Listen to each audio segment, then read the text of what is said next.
बट्टे सारखे खारे शेंगदाणे घरीच बनवायचे. चला मग शिकवते. कढई मध्ये तांब्याभर पाणी घालू. पाण्याला उकळी आली, याच्यात मीठ घालू. वाटीभर शेंगदाणे घालू. याला आहे ना 2 मिनिटं गरम पाण्यात ठेवू. याला चाळणीत गाळून घेऊ.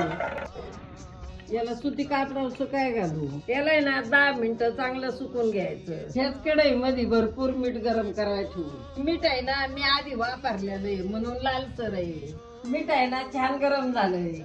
10 मिनिटं झालेत. आता हे शेंगदाणे गोळा करून घेऊ. हे शेंगदाणे मिठात घालू. याला मधून मधून अशा हलवून खरपूस भाजून घेऊ. शेंगदाणे आहेत ना छान कडक भाजलेत. याला आहे ना चाळणीत काढू. चाळून घेऊ. याला खारे शेंगदाणे तयार आहेत. एकदम भट्टी सारखे. आवडले ना तुम्हाला शेंगदाणे?